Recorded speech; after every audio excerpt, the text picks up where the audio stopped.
بەڕێزانم کاتتان باش من سۆران ئیبراهیم خەیاتم بەرنامەی ڕوانگەزا پێشەژەکەم لەم بەرنامەیەماندا باز لە کەیسی ئەنفالەکەین ئێمە دەپرسین بۆ لە دێر زەمانەوە هەتا ئەم سەردەما بەشی کورد هەر ئەنفالکردن بووە و ئایا چی کراوە بۆ خانەوادەی ئەنفالکراوەکان تا بەشێک یاخود هەندێک لە ئێش و ئازارەکانیان کەم بکرێتەوە بۆم تەوەرە میوانداری بەڕێزان مامۆستا عومەر چنگیانی توێژەری ئاینی هەروەها کاک زەمان عەبدە سەرۆکی ڕێکخراوی ئەنفالەکانی کوردستان بەڕێز عەدالەت عومەر نووسەر و لێکۆڵەرەوە لە بواری جینۆسایت هەروەها کاک عەلی سیاسی چالاکوانی بواری جینۆسایت هەموو لە یەکنامە خێر بێن سەرەتا لە مامۆستا عومەرەوە دەست پێکەم مامۆستا عومەر بە ناوی سوورەتێکی قورئان کە ئەنفالە ئێمە لە دێر زەمانەوە میلەتی کورد ئەنفالەکرێ جینۆسای دەکرێ بەڕای تۆ بۆ لەژێر ئەم تایتڵا ئێمە ئەچەوسێنرێنەوە بەناوی خۆی بەخشندەوە میهرەبان هیوادارم توانم شتێک بڵێم قەناعەتی خۆم بێ بە ئازادی بڵێم و بشتوانم سوود بگەێنم بە جەنابەت کە لە بەرنامەکە و بە ڕێزانە کە پێکەوە مانوێ شتێک قسە بکەین و بۆ خەڵکەش کە ژۆمان لێ دەگرێت سەرەتا با بۆت ڕاستکەمەوە لە دێر زەمانەوە بە ناوی سوورەتێکی قورئانەوە نا بەڵکو لە قۆناغی بەڕێوەبردنی بەعس بۆ ناوچەکانی ئێمە کە لچکێنراوین تا ئەمڕۆژ بە عێراقەوە و بەداخەوە بە عێراقی حسێبین ئەو سوورەتە بەکارهێنرا باشە ئەوانەی جارانیش مامۆستا هەمان شێوە نەبوو یعنی هەمان میکانیزم نەبوو ئێمە باسی مێژوو بکەین یا باسی یعنی ئەگەر لە مێژوو دەست پێکەی بۆ نمونە ئێزیدیەکان کە پێڵێن فەرمانن ئەم فەرمانەی ئەخیر جار یعنی هەمان شێو و شێوازی و خۆیان باسیەکەن هەمان شێو و شێوازی ئەو فەرمانانەی جارانە یعنی کە کراوەتە سەر گەلی کورد بەڵێ با لەسەر چەند خاڵێک پێک بێن کاک سۆرانگیان دوێنێکە لە کۆڕێک من شتێکم گوتم ئێمەی کورد بەدەگمەن بێ بڕوامان هەیە بەس گێلمان زۆرە پێی خۆشە بڵێ بێ بڕوام من کاتێک کە بڕوای تۆم قبول نییە بێ بڕوام پێی ئەبێ بزانم تۆ دەڵێ چی ئایدۆلۆژیاکەی تۆ تێگەیشت بم بیخوێنمەوە بە باشی دوای تێگەیشتن دەڵێم نامەوێت نامەوێت ئەوەی کراوە بە دژی ئێزیدەکان ئەوەی کراوە دژی کورد بە شێوەیەکی گشتی ئەوی کراوە دژی ئینسانیەت لە هەر شوێنێک بە ناوی ئاینەوە دەبێت ئێمە تەمەشا بکەین بزانین ئەمە ئاینە یاخود ئینسانی حەز بە ستەمکەر ئینسانی حەز بە داگیرکەر ئینسانی حەز بە خاوەنی دەسەڵات بوو پەنای بردۆ بۆ هەر شتێک بۆ ئەوەی دەستەڵاتەکەی بەردەوام بێ و ئیشی خۆی بکات یعنی لە ژێر تایتڵێکی دیاریکراوە ئەو تایتڵە بەکارێنن بۆی حەز و ئارەزووەکانی خۆیان بەکاردن لە میانێ ئەو شتانەی کە لێیان سوودمەند بوون تورک توانیوێتی بۆ داگیرکردنی وڵاتی ئێمە عەرەب توانیوێتی بۆ داگیرکردنی وڵاتی ئێمە فارس توانیوێتی بۆ داگیرکردنی وڵاتی ئێمە لە کۆن و بە ئێستایشەوە سوود بکەن لە ئاین اینجا ئایا ئاینە ئەوە یاخود ئاین نییە کاتێک کەسێک ئەتوانێت پێم بڵێ ئاینە تێگەیشت بێ لە باشە ئەگەر لە ژێر ئەو ناوابێ خۆگەلی کورد زۆرینەی موسڵمانە بۆچی لە ژێر ئەو تایتڵا ئێمە جینۆسایت کراوین و ئەکرین نا گەلی کورد زۆرینەی موسڵمانە بەڵام زۆرینەی خۆی لەبیر ئەکا لە کاتێکە کە ئایدۆلۆژیایەکی وەرگرتووە ئیتر ئەوەی کە بابەتێکی ترە ئەبێ لە بیرینەکە نەتەوەکەی خۆیەتی زوو فەرامۆشی ئەکا و ئەتوێتەوە لە بەرامبەرەکەیە بەبێ حسابکردن بۆ خودی نەتەوەکەی خۆی و خاکەکەی ئەمە دەگەڕێتەوە بۆ عەقلیەتی تاکی کورد دەخەڵێتەوە بۆ ئەو عەقلیەتەی مەلای ئەحمەدی خانێ کە ئەو تووشی شۆک مابوو لەو حکمەتەی کە تێنە ئەگەیش بۆچی کورد ئەم حاڵەتەی هەیە نابێ بە دەوڵات ئەوە دەگەڕێتەوە بۆ عقليتي تاجي خومان او نيك يا مكاتي انفال كرين بە ناوی دینەوە کاتێ داگیرەکرین بە ناوی دەسەڵاتی خلافەی عوسمانیەوە بە ناوی دینەوە ئێمە خۆشمان خۆش باوەڕیەکی زێدە لە حەدمان نەبوو بێ تەسلیم بوو بین ئەوە دەگەڕێتەوە بۆ عقلیەتی سایکۆلۆژی باشە ئەگەر ئەوە نەبێ عەدالەتان لە ڕوانگەی تۆوە ئەمە جۆرێکە لە جینۆساید ئەم جینۆسایدە مامۆستا عومەرەڵێ ئەمە خەو و خولیایی ئەو نیزامە بووە کە ئەم جینۆسایدەی بەسەر گەلی کووردا هێناوە سوورەتی ئەنفال تەنها ناوێکە و تایتڵێکە و هیچ یعنی ئیسفادەیان لێ کردووە بەڕای تۆ ئەمە وا بووە یاخۆت یا بە فعلی ئەوان ئیمانیان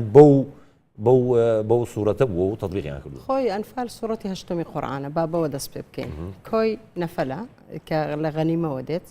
و لە شەڕی بەدر هاتە خوارێ ئەم ئایەتە لەسەر ئەو کێشە و گیر و گرفتانەی هەبوو لەسەر دابەشکردنی ملک و ماڵ بەزە من تۆزەگە گەڕێمەوە پێشتر عربی جاهلی سەردەمی عربی جاهلی کە پێش ئیسلام ئەنفال وشەی ئەنفالیان زۆر بەکارهێنایە بە تایبەتی نمونە لە شاعرەکانیان لە عنتەرە بن شەداد هەیە کە بەکاری هێنایە لە شاعرەکانی لە کاتی ئەو شەڕ و کێشانەیەکی هەیەیان بۆ لەگەڵ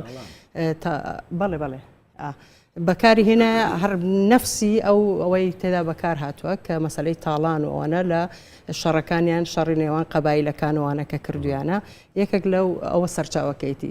لەگەڵ هاتنی ئیسلام و هاتنە خوارەوەی ئەم سوورەتە ئەمە ختمێکی تەواوی لەسەردرا یعنی تەوقیع کرا کە مەبەست لەمە ئەمەیە تاڵانکردن و شەڕ لەگەڵ مشرکان و هەرچی کە ماویەتیان دەستی بەسەردا بگیرێت ئیدی ئەمە ئەسبە ماینە تا و کەنیزەیە جاریە ژنەکانیانە ماڵ و مڵکیانە هەر هەمووی ئەو شتانە کە لە ئاەتەکەدا شی کردوتەوە کە چۆن دابش بکرێت من پێم وایە سەدام نەک تەنها لەسەر ئەمە ناوی دینی و ئاینی بەکارهێنایە ئەمە جیۆستراتیژی و ناوچەکە لەو سەردەمە وابوو ئەو بۆ ڕاکێشانی عەتفیە وڵاتانی دۆر و پشت هەستە زۆر ناوی ئاینی بەکارهێنا بۆی بتوانێت باشترین و زۆرترین مەتریالی لەوان بەدەست بکەوێت یعنی پارە و مادە و وەسایلی شەڕ بۆ نمونە ئەگەر ئەوان بڕوایان بەو سوورەتە نەبوو بێ و تەنها بۆ بڕوایان هەبووە بە تەواوی نا من مەبەستم ئەوە نەبوو هیوادارم بە هەڵەدا نەڕۆیش بێ نەڕۆیشت بم مەبەستم ئەوە نەبوو کە ئەو باوەڕی بەوە نەبووە ڕێک باوەڕی هەبووە هەر لەو ڕۆژانە من کتابەکەی نزار خەزرەجیم کڕی لە پێشنگای نێودەوڵەتی کتاب کە ئەو دەڵێ ئەم ناوە لیواڕۆکۆن کامل ساجد دایناوە ئەم ناوە لەسەر ئەم عملیاتە خۆی پێشتر ناوی محەممەد ڕەسوول الله بووە کە لە سەرگەڵ و بەڵگەل و دەست پێکراوە ینی دواتر لە پاش ئەوەی کە عملیاتەکە تەواو بەوە گورزێکی کوشەندە لەواندرایەوە ئەوان شەڕ و بەرگریەکی یەکجار زۆریان کردووە ئەمە بەڵێ هێناویەتی کە یەکسەر گوتێتی ناوی عملیاتە دەبی ئەنفال بێ بۆیە بتوانین بە یەکجاری بیان سڕینەوە ینی ئەمە بە مێشک دانراوە دوای ئەنفال عملیاتێک نەبووە کە خوتەی پێشتر و ئستراتیژەتی لەسەردا نەندرابێ خۆی چەندین قۆناغ بەڕێوە چوە لە شاڵاوەکان کوردی فەیلیەکان دوای بارزانیەکان هەڵشتە بەڵێ دەجە دوای هاتوتە ئەنفال لە ئەنفال هەش قۆناغ بووە لە 22 بەپێ ئەو بەڵگەنامانە هەیەوە نەسەن لە جەریدەی ئەسەوڕێ عراقی هەیە کە دەڵێ ئەو عملیاتە بە سێ قۆناغ جێبەجێکرا ئەوەی سەرگەڵ و بەرگەڵ و ئەوانە هەتا هات کە لە 18 ئادار کۆتایی پێهات و بەیاننامەکەی ڕسمی حکوومەت بە ناوی ئەنفال دەرکرا لە لەوێندەرا نووسیتی لە 22/1980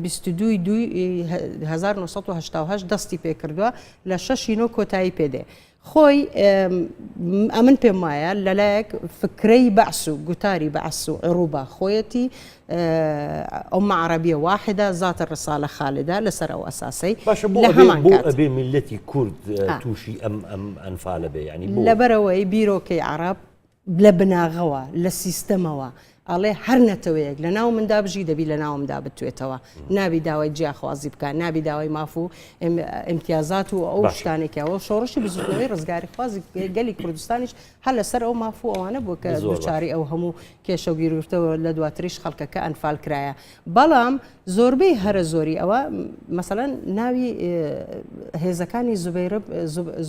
زوبەیر بن ئەوامی دانایە موشکی ئەلحوسێنی دانایە هێزەکانی قەعقاع بەشداریان کردێ لە ئەنفالکردنی خەڵکی کوردستان هێزی بەدر هەیە یعنی ئەو نامە ئیسلامیانەی بەکارهینایە وای لە وڵاتانی دەور و پشتی بە تایبەتی عەرەبی تێگەیاندبوو کە ئەمە کۆمەڵێک خەڵکی بێدین و کافر و سەر بە ئیمپریالیزم و زانیونیز لەو منتیقانەنا جوداخوازن ئەمن دەبی لە ناویان بەم بۆیە زۆرترین یارمەتی زۆر باشە ئەمە ڕەنگەی کاگعلی بزانم کاگعلی ئەم هێرشە ناڕەوایی بەرامبەر بە کورد کراوە لە 1970 هەمان فۆرم لە 2014 داعش کردی یعنی ئەو ئەمانە سوودیان لە هەمان ئەو ئەنفالە کردووە کە لێمان کراوە یاخود ئەمە شتێکی تازە بوو هەردووکی لە ناوڕۆکدا یەکە جینۆسایت خۆی لە ناوڕۆکدا هەمووی یەکە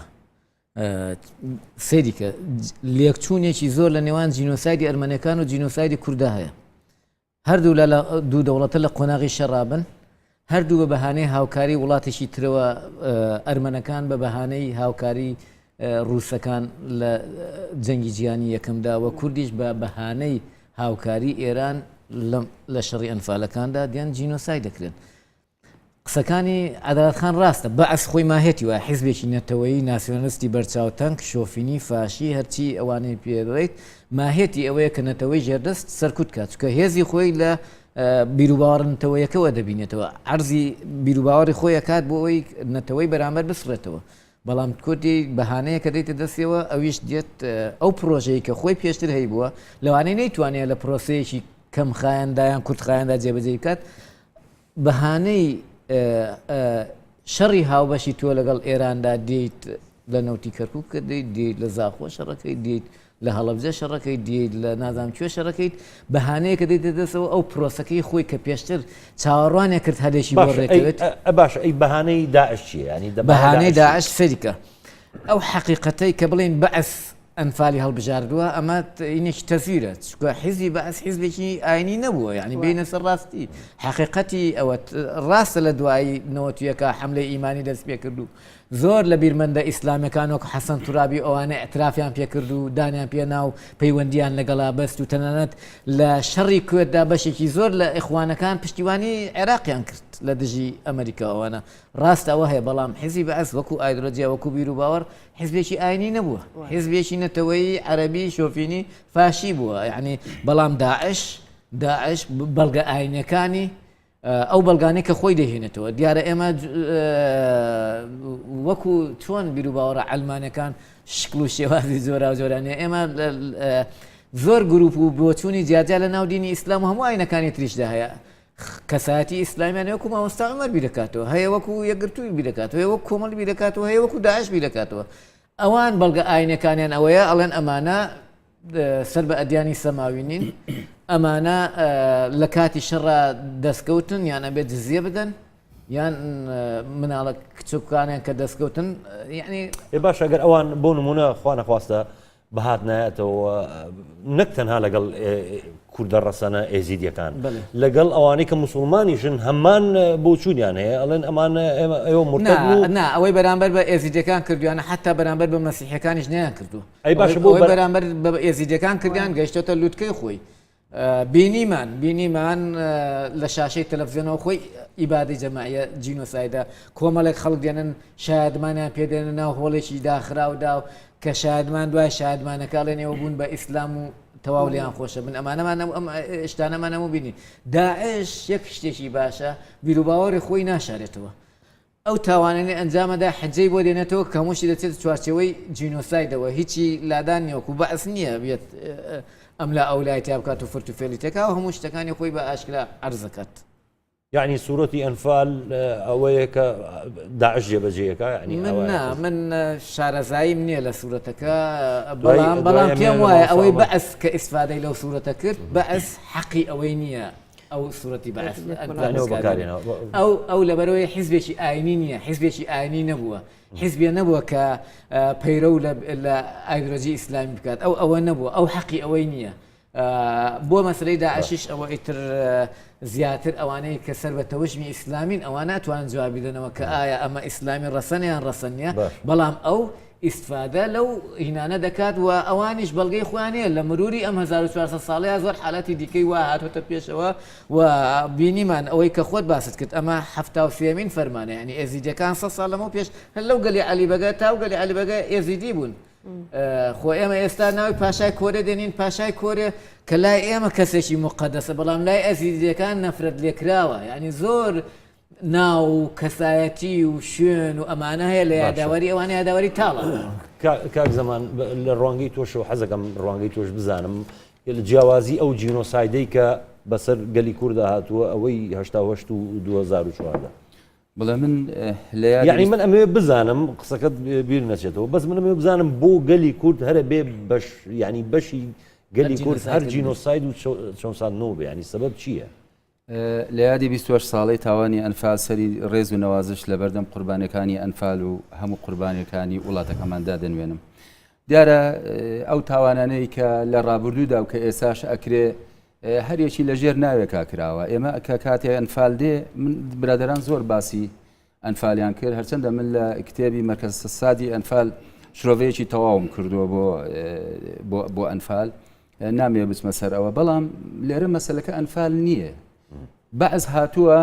ناوی ئەنفالت بەکاردێنێ بۆ تاوانی جینۆسایدکردنی گەلێک ئەمە فکری عەرەبی شۆڤێنیە یعنی تۆ ئەگەر سیر پەیڕۆپۆرۆگرامی بەعز بکەی هیچ قومیەتێکی تر لە چوارچێوەی نیشتیمانی عەرەبی قبول ناکە ئەبێ ئەوانە هەمووی بتوێنەوە ئێستا تۆ ئەگەر سێرکەی قبتیەکان ئەمازیغەکان ئەوانە هەموو لە نیشتیمانی عەرەبی تواوەتنەوە ئێستا ئەگەر قومیەتیان نەگۆڕا بێ زمانەکەیان لەبیر چۆتەوە اینجا کاتێک کە بەعز دێ یعنی ئەمە سەرسەختی ئێمەیە کە من نادەین ئەوان جینۆسایدمانەکەن یاخود چی؟ نا ئێمە ملەتێکین داکۆچی لە قومیەتی خۆمانەکەنەوە حەقێکی ڕەوای خۆمانە بەڵام ئەوان سوورترە بن لەسەر ئەوەی کە زیاتر ئێمە جینۆساید بکەن و لە ناومان بن مەسەلەن تۆ ئەوەش هەر جینۆسایدە کاکە کە دێ قومیەتەکەتە گۆڕێ خۆڕژێمی بەعز هاتووە قومیەتی زۆرێ لە خەڵکی شەنگاڵ و کەرکووک و چوزانم ئەو ناوچانەی کە پێیان ئەڵێن مادەی 140 قومیەتیانی گۆڕیوە جارێکتر دێ کە ئێمە ئەنفالەکات چونکە ئێستا باسی ئەنفالتان کرد خۆی سەرهەڵدانی پرۆسەی جینۆسایدکردنی کورد لە ساڵی 1975 سەری هەڵداوە کاتێکە شۆڕشی ئەیلول نەکسەی بەسەرادێ لەو کاتەوە بەداگرتنی گوندەکان ئەوە دەستپێکێکە بۆ تاوانی جینۆسایدکردنی گەلی کورد شەڕی کورد بەچی دەستکە بەرەوەی 13 ملیاری لە کورد وەرگرت بوو پارەی نەبوو نەو دابەزی بوو نەیەتوانی بداوە چوو هجومی کرد کۆتی داگی کرد درێژەی ئەنفالەویش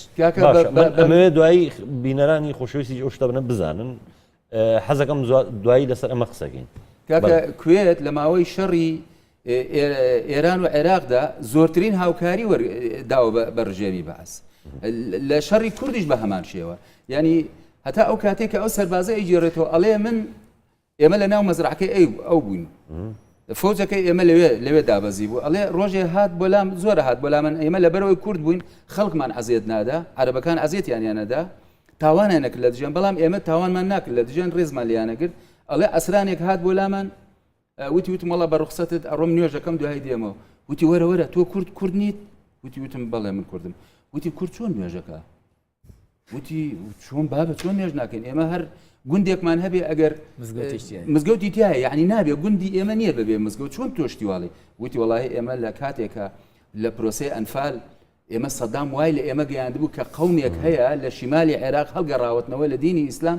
پێویستە لە ناو ببرێن و ئەنفال بکرێن ئێمە ئەو هەتێ گەیشتونە ئێمە نەمانزانیوە بۆیە ینی لەسەر تاکید لەسەر قسەی برادران کە ئەڵێن ئێمە هەمومان تاکید لەسەر ئەوەکەینەوە چونکە ئەوە ڕاستە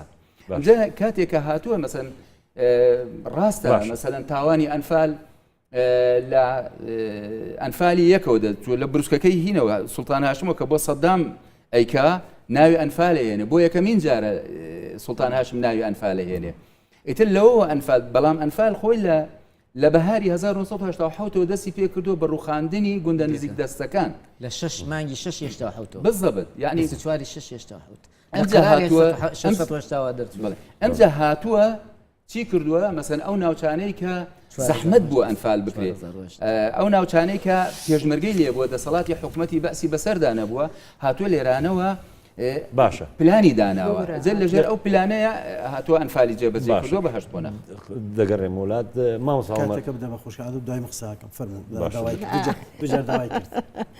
قسەکەی خۆت بیر نەچێتەوە بەس لە بیرم دوجار ناچێت. داوای کرد مافەکەی بدە. نەنە کێشە نییە فەرموو. قسەکە بیر نەچێتە فەرموو من هەرمێ باسییان مە بکەم مافەکەی بدە. ئەوەی بیرۆکەی ڕژێمی بەعز بووە هەروەکو لە سەرتا ئەمن ئەو بەلێ کۆڵنەوە پێیگەیشتومە کە شەرعیەتدان بووە بەو سیاسەتە جاهلی و تند و تیژێ عەرەبی پێشتر لە هەمان کات ئەوەی کە لە ئیسلام داهاتیە سەیەم گوتاری فکر و بەعس و ئەڕووبا یعنی ئەمانە هەمووی تەنفیس کردووە لە هەمان کات بیرۆکەی لە هیتلێر وەرگرتووە بۆ لە ناوبردنەکان لە هەمان کات گرنگترین بڕیار کە دەری کردووە 4008 بووە 4008 بەڵێ 4008 دەرکرد کە هەرچی ماڵ و هەرچی شتێکتان دەستەکەوێ لە پێشمەرگە لە ماڵ و حاڵی پێشمەرگە لەو هجومانەی کە دەکەن لە مەکتەب لە ژنەی شەئون الشمال لەو منطقەی باکوور کە دەستان دەکەوێت لە منطقەی کوردستان بۆ خۆتانە بێژگە لە چەکی ئسناد و قرس و مام ناوەند ئەوی دیکە تەنانەت محەممەد علی جاف مستەشارە جاشە لە مقابلەکەی لەگەڵ میدڵ ئەسوەج دەڵال لە ڕۆژێک لە فەرماندەیی باکوور ئێمەیان کۆ کردەوە پێیان وتین هەرچی لە پێشمەرگە دەستەکەوێ بۆ خۆتان تەنانەت ژن و کچەکانیشان لە ئێوە وەکو کەنیزە ئەمەش هەبووە ینی ئەزانی زۆر بە دوواداچوونەی فکری معرفی دەوێ ئەم بابەتە کە لێرە ڕژان دوتە تەنها بە بەرنمەیە کۆتایی نایە من بەڕاستی ساڵانێکی زۆرە خەڵک زۆر کەم ئەپڕژێتە سەر ئەمە تەنها کەم تەرخەمی دەسەڵاتی سیاسی و حکوومەتی هەرێم و یان نەبوونی دەستگایەکی ئەرشیفی نەتەوەیی نەبووە تاکی کۆمەلگا بەڕاستی کەم تەرخەم بۆ بەرامبەر باوە ڕێکخراوەکانی کۆمەلگای مەدەنی ڕاگەیاندنەکان کە دەسەڵاتی چارەمن لە وڵاتە ینی تەنها لە بۆنەیەک لە چەند ڕۆژێک لە ماوەی ئەو دەڕۆژە ئێمە هێکمان بەبەر ناکەوین هەندی لە تەلەڤیزیۆنەکان و یا لە ڕادیۆکان و گۆڤارەکان بانگ بکرین بەڵام ئەمە دەکرێت بکرێتە پرۆگرامێک بەرنمەیەک لە تەلەڤیزیۆنەکان بەلای کەمی مانگی جارێک دوو مانگ جارێک شتێکی معرفی لەسەر هەموو ئەو تاوانانەی بەرامبەر بەگەلی کوردستان کرایە چونکە جەنۆسایدەکە هەم فیزیکی بووە هەم ئابووری بووە هەم کولتوری بووە هەم معرفی بووە ینی بەڕاستی لە هەموو ڕوویەکان بووە هەڵتەکاندنی ژێرخانی کوردستان بۆ لە دوای ناساندنی ئەو جینۆسایدانە بازەکەین لەگەڵ کاگالی مامۆستا عومەر ئەو غەنائیمانەی کە بازەکرێ و ئەو کەنیزانە یعنی لە هەشتاوەشتیش کۆمەڵێک زۆر لە دایکانمان و خوشکانمان فرۆشران وەک کەنیزە بازگانیان پێوەکردن ینی 2014 دیسان 2014 دیسان 2014 خۆ دووبارە بۆ ئەگەر ئەوەش نەچەسپی بێ ینی نەکرابێ بە دۆکۆمنت ئەگام لێ هێشتا ئەوە نەچەسپی نەچەسپیوە باز باشە بۆ ینی بۆ خەلەلێکەیە لێرە هێستا ئەوە نەچەسپی ئەنفال لە بێدەنجی تەواوی دنیای نێودەوڵەتی ئەنجامدرا جیۆستراتیژی ئەو منطقەوا بوو چونکە دژایەتی ئیرانیان دەکرد و پاڵپشتی سەدام حوسێنیان دەکرد ئەمە هەمووی لە بێدەنجی خنکا و بردرا و فرۆشرا و تاڵان کرا و لەناو بردرا کاکی خۆم سەردەمی 2014 سەردەمی ئەولەمەیە سەردەمی ئینتەرنێتە ئێستا هەر ینی بەلای کەمی لە یەکێک لە کۆڵانەکانی هەولێر تەقەیەک بکرێ یەکسەر ئەبیتە هەموو مانشێکی تەلەڤیزیۆنەکان جاران بۆ نمونە نەکرا بە دۆکۆمنت بەس ئێستا 2014 هەموو دنیا زانی هەموو دنیا زانی هەمان پرۆسە بەڕێوە چۆ لە ئەنفالیش ئەمە قەناعەتی منە 100% بە هەموو ئەو لێکۆڵنەوەانە چاو پێکەوتنانەی کە هەم بۆ پێیگەیشتومە بەڵام ئەو بەڵگەنامەی ڕسمی لەسەر ئەم بابەتە نەبووە عومەر نەکرا بە دۆکۆمنت وتم نەچەسپ نەوت فعلەکە بەڵێ گوتی بەڵگەمان نییە باشە کێشەکە چییە کە بەڵگەمان بۆ نیمانە بەڵگە کاکەوانە بە سڕی کراوە سۆرانجان تەوفیق الحەکیم نووسەرێکی مەسریە ڕەنگە ئێوەی بە زیاتر تەحەدێکی خوێندو بێتانەوە لە کتێبی عەودەت الوەعی ئەڵێ کە جەمال عەبدولناسر مرد من حاڵەتێکم توش بوو وتم لە هەموو شەقامێکە ئەبێ پەیکەرێک بۆ جەمال عەبدولناسر بکەن دوایی کە بەهۆش خۆم هاتمەوە تەماشاکەمە بێت لە تەل ئەبیب پەیکەری بۆ بکرێ نەک لە شەقامەکانی مەسر چکە و خزمەتی ئەو بەوانی کرد زۆر بای ئەوەی لەوێ بۆی بکەن نەک تی دوایی تێگەیشتم بەعث ئەوەش کە ئێستا ناوێکی دینی بەخۆیەوە بەستووە دوو ڕووی دراوێکن باشترین خزمەتیان کرد بۆ ناشرینکردنی خودی ئیسلام زۆر باش ئەو زۆر گرنگە بۆ ناشرینکردنی خودی ئیسلام باوەڕ مەکە ئەچینە ئەبێ بچینە ناو ڕێژپانێکی ئەبێ بچینە ناو بڕێک بوو بووە فڕە بە ناو بڕێک بەڕێزان ئەچینە ناو بڕێک و دەگەڕێن وڵاتە.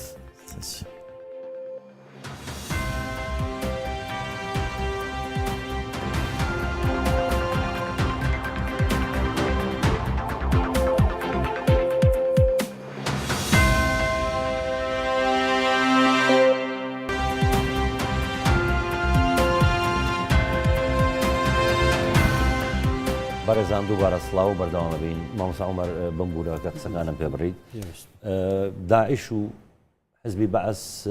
دوو ڕووی دراوێکە دوو ڕووی دراوێکن بۆ ناشرینکردنی ئاینی ئیسلام جا لێرەدا پرسیارەکە ئەمەیە من لێرە پرسیارێک لە خۆمان و لەو خەڵکە دەکەم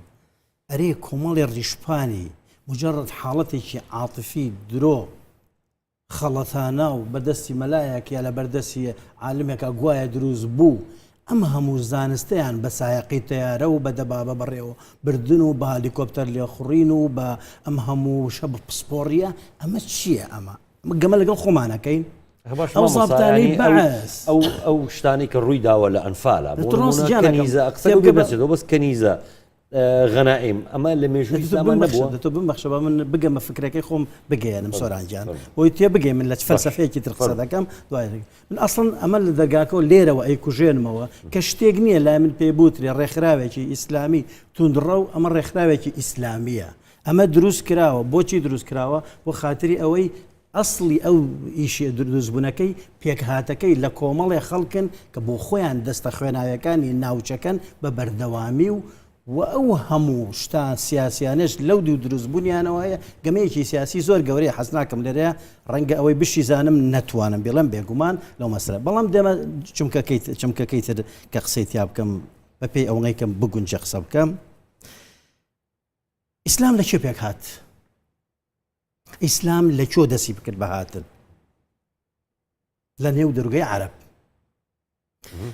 ئەو دەوڵەتان بە کورتی تکە بەسەر دوور نەکەینەوە لە نەجا خەرسفادە لە بابەتەکە من وتم شتێ بڵێن کە نوێ بێ ئێمە با بگەڕێنەوە بزانین ئیسلام لە چۆ دروست بوو لە چ بیئەیەک دروست بوو دەوڵەتێکێ پێوترێ فارس و خاوەڵی مێژوویەک دەوڵەتێکێ دەوڵەتی ڕۆمان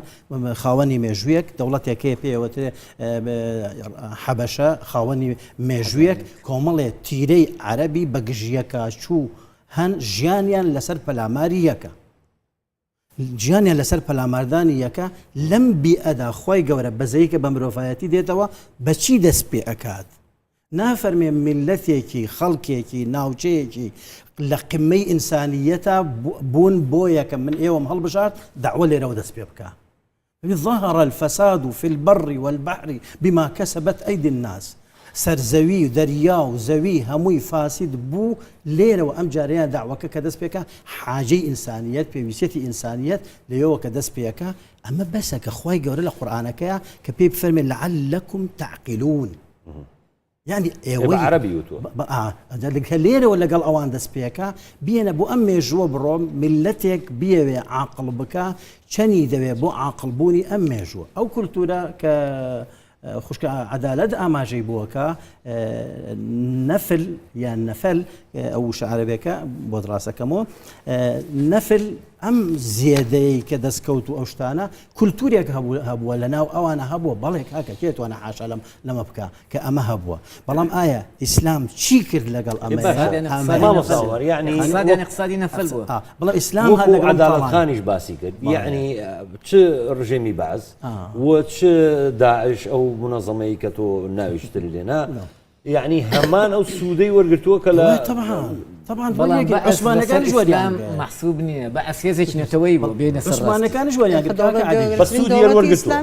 عوسمانەکانیش وەریان کرد عوسمانەکانیش وەریان کرد بۆ چونکی من لە سەرەتاوە گڵۆپەکەم سەرکتەکەم لێرەوەدا گیرسان و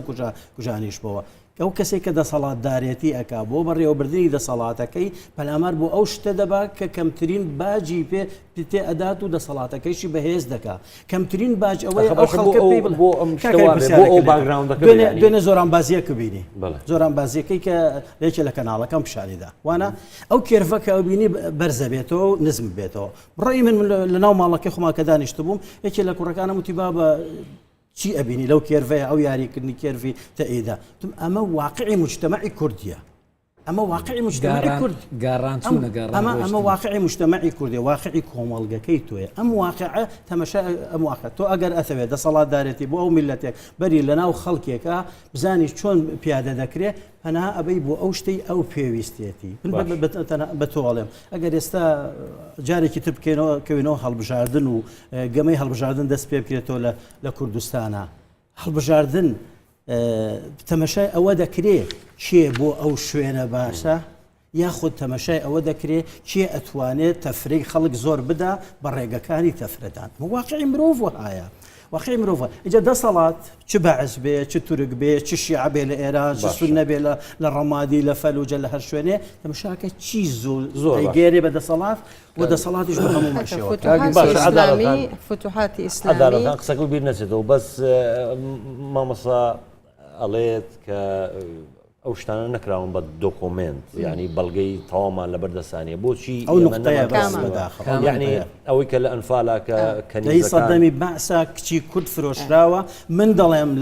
دەتوانم من تعلیقمێ بەڕاستی لەسەرەوە دەتوانە بڵێم هەیە لە 100% بەڵام ئیسباتمان نەکردووە ئەزانی چۆنە تۆ ئەگەر سێرکەی بازرگانیکردن بە مرۆڤەوە لە یاسانی و دەوڵەتیەکانە تاوانە بۆیە بەعسیش دەوڵەت بووە کاکە یعنی نەیویست بەڵێ زۆر بەوردی کردوێتی بۆ ئەوی لە زمانەدا بۆ ئەوی بچێتە ژێر ئەو یاسانی و دەوڵەتیانەوە تۆ ئەگەر تۆ سەیری هینیش بکەیت بەڵگەنی باشە وەکو ئێوە ینی ئەوی شوکارانەی کە ئێوە هەڵدەسن پێی بۆ ئێمە نەمانتوانیوە بیکەین بە بەڵگە ئەزانی چۆنە نەک نەکراوە چۆن نەکراوە خۆی تاوانەکە کراوە بەڵام بەڵگە نەدراوە تۆ کاتێک ناکەم بۆ بەڵگە نەکراوە ئێمە بە بەڵگەمان کردووە خۆ ئەو کارانەی کە دەکەین و کتابانەی کە بڵاوەکەی بەڵگەنیە نا تەماشای بەڵگە چیە ئەوە بەڵگەی ڕسمی کە لە حکوومەتی باز دەرچوو بێ بڵێ ئەم کچانە ئەوەندەنەوە ئەوەندە فرۆشراینە بەڵگەنامەیەک هەبوو بەڵام کێشەی یاسایی هەبوو قبول نەکرا گوتیان ئەمە جعلیە یعنی تەزویرە مەبەستم بەڵام ئەگە بڵێ شتی تر بە دەکۆمنت نەکرایە کرایە بەڵێ بەڵێ هەوان هەموو کە سوکاریان هەیە کە سوکارەکانیشیان هەموو هەیە لە 2023 بەولاوە کۆمیتەی بە دۆداچوونی کچانی ئەنفاهژدە کچە ئەنفالکراوەکە پێکاتکا کە مقابلەی هەموو ئایلەکان کرایە ئەو ناوی خوراسانی تێدایە کە سوکاری هەیە ناوی گەلاوێژی تێدایە کە سوکاری هەیە مقابلەی ئەوانە هەموو کرایە بڵێ ئەوانە کچەکانیان ونن بەس هیچ بەڵگەیەک نییە کە بێ ئێمە بڵێ ئەو کچانە چیان بەسەرهات ئایا هە لە ناو چارەنووسیان لە ناو گۆڕە بە کۆمەڵەکانە یان ئەوە تێ بەخشراون بە شێخ عشیرەتە عەرەبەکان یان ئەوەتە فرۆشراون لە کەندا بۆ نادۆزرێتەوە تۆ فترەیەکی زۆر زەمەنی لە تاوانەکە بەسەر چووە هەرچەند کۆمەلگای دوای جەنۆساید بەرەبەرە زۆر تاوان ئاشکرا دەبی یعنی هەتاکو ئەو کۆمەلگایە لەسەر پێی خۆی ڕاوەستا بێ بوونیە بێ هەموو ساڵێک هەر چەند ساڵ جارێک کۆمەڵێک شت ئاشکرا دەبێت یعنی ئەمە تعریفی کۆمەلگای جەنۆسایدە بەڕاستی و بەم ڕوانگەیە ئەچیتە پێش دوور نییە لە ماوەی ساڵانی داهاتوو شتێک بە دیار بکەوێ بەڵام لە سەردەمی ئەنفال هەتاکو 2023 فترەیەکی زەمەنی زۆر بوو باشە حکوومەت ینی ماوەیەکی زۆرە و خۆ دەڵێی هەز ناکە ئێمە تۆزێک کەم تەرخەمی حکوومەت و ڕێکخراوەکانی کۆمەڵگەی مەدەنی هەزار جار کەم تەرخەمە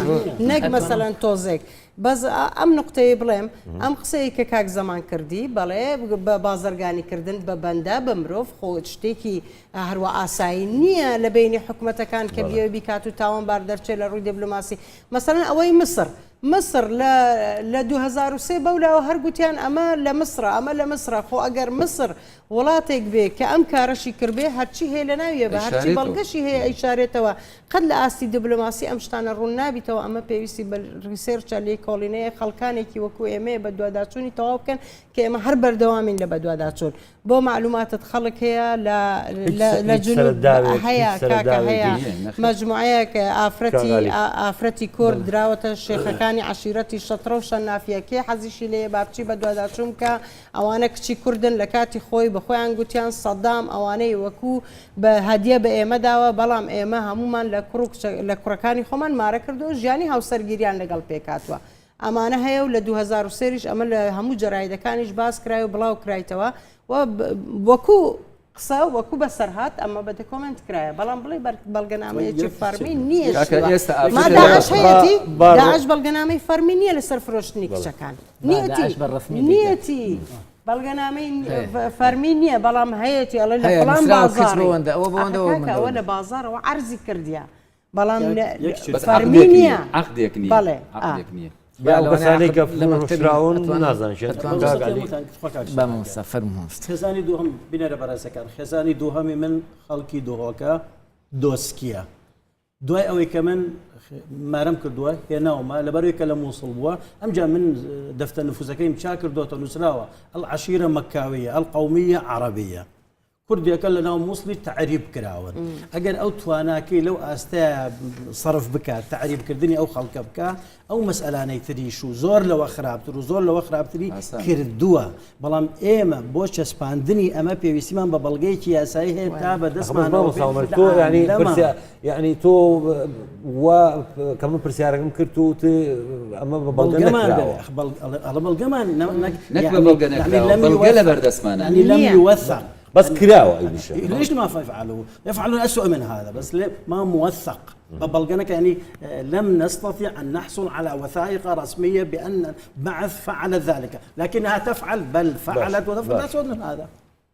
باشا كالي من أما يقول سردوشت قصب كم ياك منيش بيم وياكو عدال خان قلتي هندي تاواني استا اشكرانا ومستقبل اشكرا ستا نواتو بينجي اواني تشونا حمله انتخابي هم يعني ودرتين ايش بو جينوسايد كاين بلام كدري شون هيك يعني لبيل جينوسايد يعني لبيل نما ستا صفر يعني ايش يعني بو جينوسايد نكد دي مساله ليشنيك لحكمتي باسي وهجك تكرا ليشنيك لحكمتي يريمي كردستان درزو من اندامي وليشني بوم وەکو مامۆستاوەتی هیچ بەڵگەیەکی نەبوو ئەو وەسیقەیەش کە ناوی هەژدەکچەکەیت یابوو لەوەوە دەستمان بە ئیشەکە کرد حتا ئینی من بوو بیرۆ بۆچوونی من بوو لەوە دەستمان پێکرد ئەم پرۆژەیە لە چیەیە چکە ئێمە کاتی خۆی کە ئەو لە کوردستانی ئەوە بڵاوبەوە تەلەفۆنمان بۆ برادێک کە گوتمان پێی بڵێ ئەگەر ڕاستی ئێمە لە هەموو وڵاتان خۆپیشاندان نەکەین گوتی ڕاستیە ئیشەکە هاتە سەر ئەوەی کە ببێ بە عەمەلی وتی بەس ئەم کۆپیەم هەیە ئەم کۆپیە لە چی وەرگرتووە لە فڵان کەس بە چەند بە پەندە بکڕیومە ئەوە لە فڵان شوێن ئەوە لە فڵان شوێن تا گەیشتە هین تکریت و مکریت داپۆشرا ئیشەکە داپۆشرا واتە تا ئێستاکە وەکو مامۆستاوتی شتێکی بەڵگەداری مەلموس کە یعنی حکومەتیش لەوەیە دەستی کراوە بوو یعنی ئەوە نەبوو کە یعنی حساب مەفتوح بوو بۆ ئیشەکان ئەوە نەبوو کە نانە من بەبستم ئەوە بۆ مەسەلەی هەژە کچەکان بۆ مەسەلەی کچەکان حەزەکەم هیچ سەرداوێک دەست نەکەوت کە سوکاریان من پرۆژەیەکم هەبوو وتم بابین ئێمە ئەم پرۆژە ئەم نامەیە کە هینی بەعسە بابین لە جەریدەی ئەهرامی مصری لاپەڕێکی جەریدەکە بکڕین ئیعلانێکەکەین لەو ئیعلانەیە ئەڵێن هەر کەسێک هەر ناوێک لەم ناوانەی کە ئەم نەک خەڵکی تر بۆ مامدۆزێتەوە ئێمە بۆ نمونە هەر یەکێک ئەوەندە پارێ دەینێ بەخوا لە مسرا خۆتە زانێت حسنی مبارەک شتێ بدەی حسنی مبارەک شت بۆ دێنن ڕەفزیان کردەوە حکومەت برادێک بە سەرۆکی حکومەتی گوت و هەر لەو دەقەی ڕەفزیان کردو بەڵام من پێم وایە ئەوە دڵنەوایەکی زۆر باش بۆ کە سوکاری و هەش دەکچێت چکە تۆ بێت لە جێریدەیەکی بە ناوبانگی مسری ئەو بەڵگەنامەیە کە ئەرێن لە مسرە ئەگەر ڕاست بێت هەموو کەسێک ئامادەی بۆ پارە ئیخباری هەموو شتێ بکات ئەو هابوو یعنی دوای گەشتینە نەتیجەی نەما ئەو ئیشانە ماوەیەکی زۆر خەریک بوون ئەوانەی لەو بارەیە قسەیان کرد ئەوانەی لەو بارەیە دۆسیەکی باشیش دروست کرا ئەوانەی لەو بارەیە قسەیان کرد بۆشتیان نسیب و هەموو لەگەڵانە قسە کرا هەموو کۆبنەوە لەگەڵانە کرا ئیشەکە باش تۆ پێشەوە من ئەمە لەسەر دوو بابەت تر قسە بکەم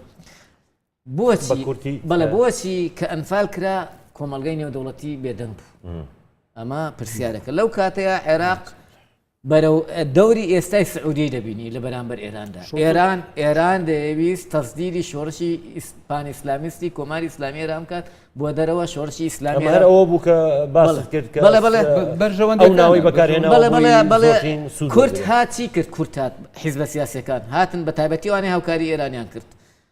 کۆمەڵی حیزب یەکێتی پارتی سۆشیالیست بزوتنەوەی ئیسلامی ئەمانە ینی بەسەراحەتەن بەعکسی تەوژمی دنیا شەپۆلی دنیا مەلەیان کرد هەموو دنیا دژی کۆماری ئیسلامی ئێران بوو ئەوان چوون لەگەڵ ئێرانە تەعاملیان کرد ئەمە مەلەکردنیە و بەعکسی شەپۆلی خەڵکی سڤیل گوناحی چیە تو ئێستا بۆت باسەکەم کاک زەمان باسی ئەوەی کرد بە کوردی ئەنفال لەوە دەستی پێ کرد حکوومەتی عێراق هات علی حەسەن مەجیدی تەوزیف کرد بە سەرۆکی منزومەی شیمالی دوای ئەوە بڕیاری 2008 کە پێڵن مانیفێستۆی ئەنفال لە مجتەمەعی نێودەوڵەتیە لەو بە پێی ئەوە ئەڵێ هەر کەسێک لە دەرەوەی جادەکان بێت لە دەرەوەی ئەو ناوچانێشە نفوس بێت بەهینی ئێمە بە عومەلای ئێران حیسابە بە عومەلای ئێران نەک عومەلای ئەمریکاوانە بزەبت عومەلای ئیران بەکاراتوە و سەرۆت و سامانیان ئاشکرا دوای ئەوە دێت ئەحساییەکات ئامارێک دەکات بە پێی ئامارە ئەوەی لە زمانی ئامارەکانە بێت ئەنفالەکە شملەکات ئەو جا دوای دێنە سەر پرۆسی ئەنفالەکە واتە پرۆسی ئەنفال لە پێش پرۆسی ئەنفالەکە کۆمەڵک خین هەبوو کۆمەڵک بەرنامە بوو و حکوومەتی بەعز زۆر بە منەزەمی زۆر بە ڕێبێکی کاک زەمان بۆ کەمکردنەوەی بەشێک لە خەم و ئازارەکانی کەسوکاری ئەنفالکراوان چیمان کرد بێ مەتوانیمانە چی بکەین من تعلیقێکمەی لەسەر هێش دەکچەکە طبعا کورد پلانی نییە بۆ کارکردن لەسەر ئەو تاوانانەی کە کراوە لە دژی گەلی کورد کاتی خۆی بەنسبەت ئەو لێژنەی کە دروست کراوە کاگالی باسیەکە من چوم لەگەڵ لێژنەکە دانیشتم وتم کاکە وتم ئەم کەیسە ئەبێ زۆر بە سڕی بکرێت لە ڕاگەاندن باسی مەکەن چونکە ئەگەر باس بکرێ ئەوە عەدالەتخان لەوێ بوو دانیشت بوو وتم مەسر ئەگەر هەش بن ئەوانە ئەیان شارێتەوە ئەمە ئەبێ بە شێوازێکی مخابراتی کاری لەسەر بکەیت مەسەن خەڵکمان هەیە خۆبەخشە یەکێ لەوانە من بووم عارف قوربانی بوو جارێک پێمانە وتمان ئێمە ئەڕۆین لەوێنانە بە دوایە ناگەڕێن بەڵام بە شێوەیەکی مخابراتی دوای ئەوە بەڵگەت دیوە یعنی دایرەیەکی مخابرات مفاتەحەی وڵاتێکی وەکو مسر بکە لەو بەڵگەی ئەوە هاتووە نییە لە هەموو عالەمەشتی ئەوهانیە بەنسبەت پرسیارەکەی جەنابێت ئەوەی کە بڵێ ببێتە دڵنەواییەک بۆ خاوەن قوربانەکانی ئەنفال والله شت کراوە ئێمە ناتوان بڵێن یعنی خەتی ڕاست و چەپ بەسەرا بێ بڵێن هیچی نەکردو حکوومەتی هەرێم کاری کردووە خزمەتی کردووە بەڵام خزمەتەکە لە ئاستی خواستی قوربانیان نەبووە لەو ئاستە نەبووە کە ژیانی ئەوان بگۆڕێ تا ئەسە ژیانی ئەوان نەگۆڕاوە چ لە ڕووی مادیەوە چ لە ڕووی دەرونیەوە مەسەڵەن یەکێ لە خواستە هەرە گەورەکانی ئەوان هەیە ئەوەیە هێنانەوەی گۆڕە بە کۆمەڵەکانە تاکو ئێستا یعنی ژمارەیەکی کەم لەو گۆڕە بە کۆمەڵانە دۆزراوەتەوە زۆریان دۆزراوەتنەوە بەڵام زیاتر لە 400 گۆڕی بە کۆمەڵە بەڵام کەمیان هاتووەتەوە لە کاتێکە دادگای باڵای تاوانەکان بڕیاری داوە یعنی حکوومەتی عێراقی ملزەم کردووە کە گۆڕە بە کۆمەڵەکان بدۆزێتەوە و دەستنیشانی بکاتەوە و بیدۆزێتەوە و بیشیان ناسێتەوە و ئەنجە بیشیان هێنێتەوە تاکوزە حکوومەتی عێراقی بڕیارەکانی دادگای باڵای تاوانەکان جێبەجێ ناکە مەسەڵەن بۆ مەسەلەی قەرەبووکردنەوە بۆ نایکە من نادکەکە نەک نایکە ئێستا موچی خاوەن قوربانەکانی ئەنفالیشی بڕیوە لە چوارچێوەی بڕینی میزانی حکوومەتی هەرێمی کوردستان موچەکەشیانی بڕیوە ئەمە بێهێزی خۆمان نییە بزەوت بێهێزی خۆمانە ئەمە جۆرێکە لە خەمساردی خۆمان بەگشتی وەکو گەلی کورد و دەسەڵاتەکەشمان کە زادەی ئەم کۆمەلگایەیە کاکە ئێمە پێویستمان بەوەیە فشارێکی زۆر لەسەر حکوومەتی عێراق بکەین یعنی ئەم فشارە ناوخۆیانە ئێمە گەیشتنە قەناعەتێک ئەم فشارە ناوخۆیانە تەسیری لەسەر حکوومەتی عێراق پێویستە ئێمە هەوڵ بدەین فشارێکی نێودەوڵەتی دروست بکەین بۆ سەر حکوومەتی عێراقی ئەو کەسوکاری قوربانیانە بیم نەکراوەتەوە چۆن بۆ نمونە بەبێ پیاوەکەی ئەگەر مناڵێکی مابێ چۆن توانێت مناڵی بەخێوکە ئەو مناڵی گەورەکە بیباتە مەکتەب یعنی حکوومەتی هێرم بیری لەم شتانە کردوتون لە ڕووی ئاینەوە هەموو کەس مافی ئەپارێزرێت ئەمە مەسەری ئاین بە بخەمە ئەولاوە چونکی لێرە بابەتەکە لێرە ئەویان لە من ناپرسی بەڵام ئایا حکوومەتی هەرێم کەم تەرخەمە لە ئاستی قەرەبووکردنەوەی ئەو خەڵکەی ئێمە کە کوڕی لە ناوچووە یا خانمێک مێردەکەی لە ناوچووە یاخود ئەم ئینسانانە کە بەم شێوەیە بەو ژمارە گەورەی کە دەگوترێت ئەگەر نیوەی ئەو ژمارەیەش ڕاز بێت هەمووشی ڕاز نەبێ نیوەیشی ڕاز بێ هێشتا زۆر زۆرە و ئەمە تاوانێکە چی بەرامبەر ئەوە کراوە کەم تەرخەمەکان زۆر زۆر لەوە زۆرترن لەو لە ئاستی ئەو شتەی کە کراوە بۆیان ئەنفالەکە من نامێت لێرەدا ڕێکلامێکی ئەعلامی و مەشایلانە نیە لە بەردەستمانە تام کار لەسەر ئەوە بکەین و بمەوێت شتێ بوروژێنم بەس دەڵێم کەم تەرخەمی حکوومەتی ئێمە لە چدایە لەوەدا ئێمە ئایا وڵاتێکمان هەیە دیموکراتین نازانم ئایا ئیشتراکین نازانم ئایا ئیسلامین نازانم ئێمە هەمەجێکمان هەیە حکوومەتێکمان هەیە وڵاتێکمان هەیە هەمەجێکمان هەیە ئەو کەسەی کە لە قمەی ئیشتراکیەتایە ئامادەیە ڕیش بێڵێتەوەە ئەو کەسەی کە لە قمەی ڕیشهێشتنەوەیە ئامادەیە بڕوا بۆ شوێنێکی تر شتێکی سەیرین خەریکە من دەگەمە ئەو قەناعەتەی ئەو حکمەتەی کەوا ئەحمەدی خانید تووشی شۆک کردبوو من ئەو حکمەتەم نەماوە بەڕاستی ئێمە ملەتێکین وەکو عەبدوڵڵا پەشێو دەڵێ یاریزان هەموو هەوڵێکی بۆ ئەوەیە تۆپەکە بگاتە بەرپێی کە گەیشتە بەرپێی شەخێکی تێ هەڵەدا ئێمە ئیشمان ئەوەیە کەیسێک دێتە بەردەستمان دەتوانین تەوزیفی بکەین ئیسیفادەی لێ بکەین بۆ خزمەتی سیاسی زۆر گەورە بۆ ئێستا بۆ داهاتوو بەڵام دەبینی سەرقاڵیەکمان بۆ پەیدا ئەبێ بە شتێکی زۆر زۆر بەسیط و ئاسان زۆر طبیعیە کە کار بەدەستێکی ئێمە لە بوارێکە ئەرکێکی پێ بسپێرێت لە مستەوایەکی زۆر بەرزە بەڵام لەبەر ئەوەی شەوێکی سووری بۆ خۆش بکرێت لە بەیروت یاخود لە شوێنێکی تر لە ئەنقەرەیە لە هەر شوێنێکی تر لەوێ ئامادە بێت لەو شەوەدا هەموو شتێ بدۆڕێنێ یاخود ئێستا لە پێناوی زۆر باش ینی ئەم هەمەزیەتی کە تۆ باسیەکە بەس ئێمە گوناحمان چییە ینی خۆمان گوناحەکەی خۆمان بۆ یعنی ئەگەر ئێمە ئەگەر دسپلینمان نەبێ ئەوە ڕێ بەو کەسانەیە بێن ئەو نەهاتوە ئێمە عاقڵکاتاوەکو جینۆسایدمانکە ئەو ئەوێ دەسەڵاتێک بسەپێنێ لە ناوچەکەیە بەربڵاو بێ کێ باشتری بەسەهلتر بۆیەنەکە باشکە جینۆسایت و باسی چیم بۆکەی باسی ئەنفارم بۆکەی باسی جینۆسایدی چۆن بۆکەی باسی جینۆسایدی کاکە میلەتەکە ئەمە هەمومان جینۆساید کراوێن جینۆساید ئەگەر تعریب بەشێ بێ لەو تاوانانە ئێستا ئێمە هەولێر تعریب نەکراوە سلێمانی تعریب نەکراوە دهۆک تعریب نەکراوە من ماڵم لە گەڕەکی هەڤاڵانە لە کۆی 15 دوکان ئەگەر 11یان عەرەب نەبوو فێ بکەن ناوچەوانم ئەگەر لە 15 ماڵ بەڕیزەوە وەرە پیاوی وەرە بزانە چەندیان عەرەبە باشە قەیناکە ئەمە ئاوارن یا زاڵ بوون بەسەر هەموو شتێکە پێری دۆستێک ها بۆ لام لە سلێمانیەوە تەماشاکەم کێشەیەکی هەیە لە ناو دەستگایەکی حکوومەتی هەرێمی کوردستانە وتی مامۆستا بەڵکو ئەم شتم تەماشا بکە بزانە تەماشاکەم کتابەکە بە عەرەبی کراوە ئەمە لە بەسڕە نیە کتابەکە بە عەرەبیە لە ئیدارەی یعنی ئێمە خەتای خۆم عەدالەت خان وەڵام من بەستایشێکمە بۆ ئەگەر ئیجازەم دەی لەسەر قسەکەی مامۆستا باسی قەرەبووی کردەوە قەرەبوو حکوومەتی هەرێم نایکات مامۆستا حکوومەتی بەغا بێ بکاتەوە تەنها حکوومەتی هەرێم خزمەت گوزارێکانەکە دەستی خۆش عەدالەت خان وەکو پێویست نە مامۆستا عومەر ئەڵێ ئێمە خەتایشی گەورەی خۆمان هەیە کە جۆرێ هەمەجیەتمان هەیە و ئەگەر ئیدا صحت تعبیرە بەڵام ئەمە خەتای ئێمە هەمەجیەتی ئێمە وەمان لێکە ئێمە تووشی جینۆساید بین من پێشەوەی ئەو بکەین چونکە باسی مەسلەی کە سوکاری قوربانیانت کرد کە چۆن ژیانیان چۆن بەڕێوە دەچێتەوەوانە من 5 خاڵیش سەرەکی هەیە لە دوای ئەوەی کە جەنۆساید کۆتایی پێهاتوە دەسەڵاتێکی تر هاتە سەر حکوم وەکو حکومەتی هەرێمی کوردستان یان ئەوەی کە لە بەغدا لە ناوەند هەیە 5 خاڵ هەیە دەبی جێبەجێ بکرێ یەکەمیان دادگاییکردنی تاوانبارانە دووەمیان بە دۆداچوونی ڕاستەکانە سێم منیومنتی یادەوەریە چاکسازی و بە موئەسسەساتی کردنە قەرەبووکردنەوەی کە سوکاری قوربانیان لە ڕووی مادی و معنەوی کە هیچ یەک لەوانە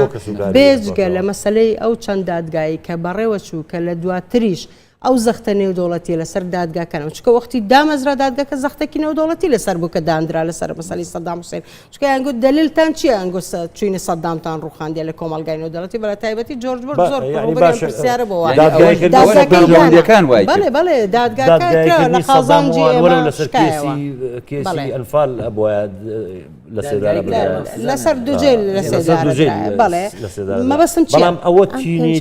تونێتی کە سوکاری ئەنفالکراوانی شکان توێنێتەکە چییە؟ مەسەلەکە ئەوەیە ئەوان ئەسان سەدام یان علی حەسەن مەجید یان هەر کەسێکی تر لەسەر هیچ قەزیەکی جنۆساید هیچیان ئەدام نەدراینە ڕاستە بڕیاریان وەرگرتیە لە دادگا کە ئەم حکومە ئەوەندە حکومە و ئەوەندە سجنە و ئەوەندە ئێدامە و چەند جار لە سێدارەدان و ئەو شتانیان وەرگرتووە بەڵام لەسەر کەیسەکەی کورد ئەمە ئەویان بەسەر ڕاهات بەڵام لە هەمان کاتیش بەشێک لە کەسوکاری قوربانیەکان ئەو کاتێک کە حکمی سەدام دەرچوو لە سێدارە دەدرا ئەمن لە زۆربیانم بزگوتیان حەزمانە کرد ینی بەڕاستی ها ینی دڵیان پێخۆش بوو کە سەدام وای بەسەر هااتێ بەڵام بەشێکیش دەیگو حەزەکەین لە سجن ببینێتەوە ئازارەکان ببینێت و بچێژیت و لە ناویدا بژیت بەڕاستی ینی ئەمانەش ببوون بە دوو بەش بەڵام ئەم 5 خاڵە سەرچیە کە قانونی عەدالەی ئینتقالیە لە پاش کۆمەڵگای جنۆساید نە لە عێراق نە لە کوردستان جێبەجێ نەکرا یەکشت زۆر باش جێبەجێکرا مەسەلەی ئەوەی عەدالەی ئینتقالی لە جاش و مستشارەکان جێبەجێکرا کە دیوەخانیان بۆ بڕایتەوە بۆ ئازێکیان زۆر باشە لە کەسوکاری قوربانیان باشتر دەژین ئەمە حکمی دادگاکان بەڕاستی بەسەریاندا جێبەجێ نەکرایە ینی کۆمەڵەگەم شتانە بۆیە ئەوەندە بوو بناغە ئەم کێسە چەندین بەرنامەی ینی بەڕاستی کێسێکی زۆر هەستیار و زۆر گرنگە هیوادارین کەسوکار و قوربانیانی ئەم جینۆسایدە سەرفراز و ئاسوودە من هیچم نەماتە ناسپاسیەوە کەم بەڕێزان تا بەرنامەی شتێ بەخواتانە سپێن بخواتانە.